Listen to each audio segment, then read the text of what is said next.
Virtual Radio Week. Total Remote. Best practices for operating a radio or podcast remotely. A week dedicated to total remote radio. Testimonials and solutions in containment and beyond. 100% online.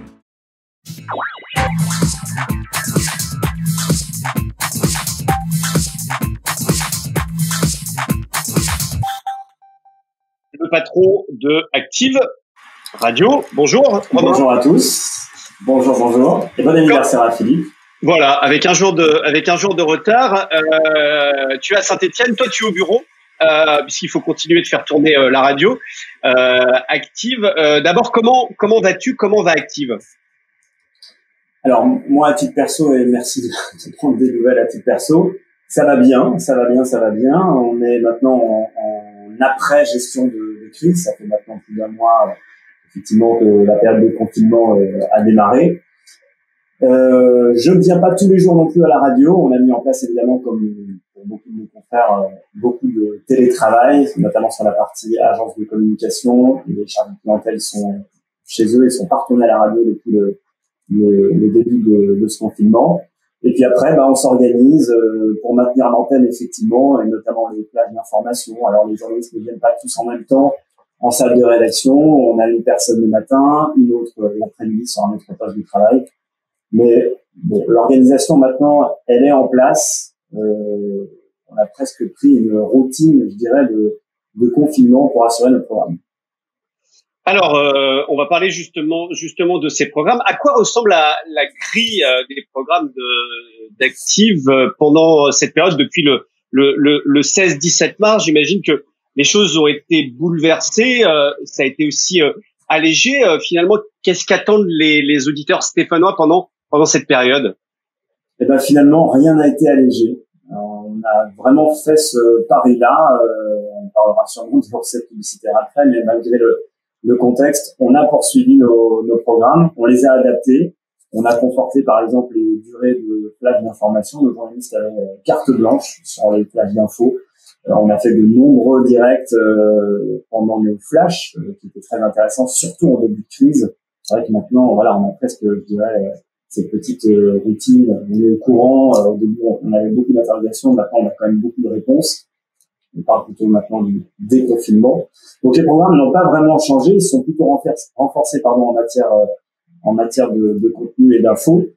On a quand même clairement ouvert l'antenne à nos auditeurs. Ça, je pense que beaucoup des radios comme nous l'ont fait.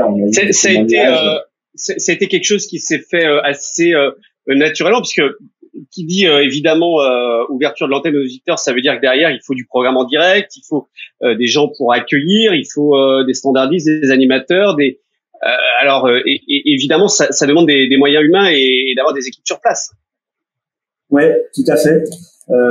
Pour ce qui est du standard, on l'a délocalisé, donc c'est pas très pratique, hein, clairement. C'est un simple renvoi d'appel en fait qui a été fait sur un téléphone. Les animateurs qui sont en direct, on leur a demandé plus, c'est-à-dire de répondre à certaines périodes de la journée pour pouvoir assurer les inserts auditeurs, les jeux, les directs. Donc c'est vrai qu'ils travaillent un petit peu plus. Et effectivement, ça s'est fait un peu de manière naturelle. Beaucoup de gens sont intervenus sur l'antenne. Il y a eu beaucoup d'entraide relayées sur l'antenne d'Active. On a créé, on a fait le parti de créer tout de suite en début de crise un groupe Facebook, tout simplement d'entraide, qui a aujourd'hui un peu plus de 1600 membres en quelques semaines, et qui relaie toutes ces belles initiatives qui se font partout en France, d'entraide, des initiatives pour imprimer des autorisations au début pour les gens qui n'avaient pas d'imprimante, pour construire des visières parce que certains avaient des imprimantes 3D, pas mal de très beaux gestes d'entraide. Alors vous avez une radio cousine, je sais pas comment on peut dire, à Lyon. On a eu Manila Mao, la journaliste animatrice confinée chez Lyon Première à Lyon depuis le début. Elle était dans cette émission au début de cette période de confinement. D'ailleurs, elle te passe le bonjour, Romain, au passage, puisque je rappelle que sur Facebook, vous pouvez aller déposer des petits messages. Un mot de Lyon Première avec là, finalement, une vraie révélation autour de cette radio qui a été relancée il y a seulement quelques mois. Ouais, exactement. Effectivement, je gère l'antenne de Lyon Première également en parallèle à Lyon. Et puis, vous l'avez très bien relayé, Manilam, effectivement, a pris d'elle-même l'initiative de se confiner 24 heures sur 24 dans les studios de Lyon Première.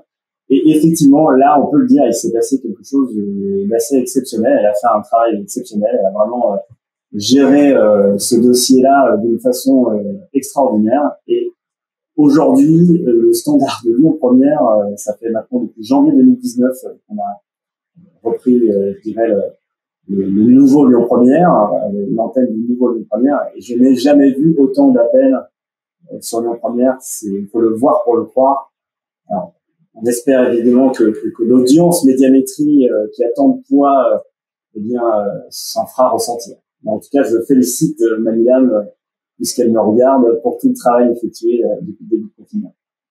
Comment tu vois la sortie du confinement, puisque il va y avoir, on le sait, une baisse du marché publicitaire. C'est déjà le cas, hein, c'est assez impressionnant d'ailleurs pendant cette période de confinement, et on sait derrière que il y aura effectivement une crise économique derrière. Comment vous vous préparez à ça chez Active?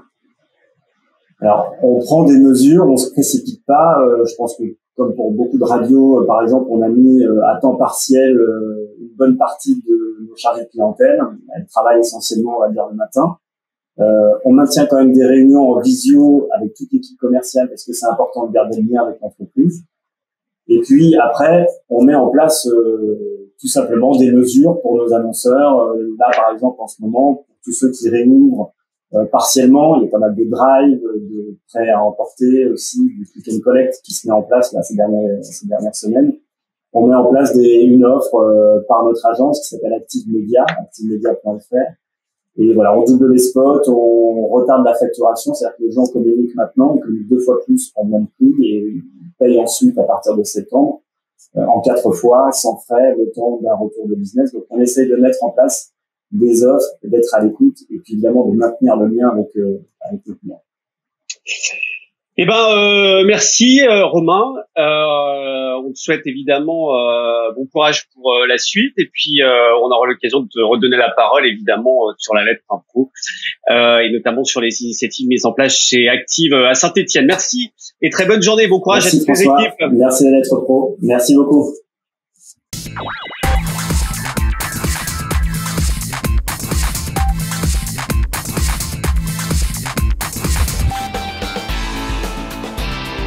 Virtual Radio Week. Total Remote. Best practices for operating a radio or podcast remotely. A week dedicated to total remote radio. Testimonials and solutions in containment and beyond. 100% online, 100% B2B.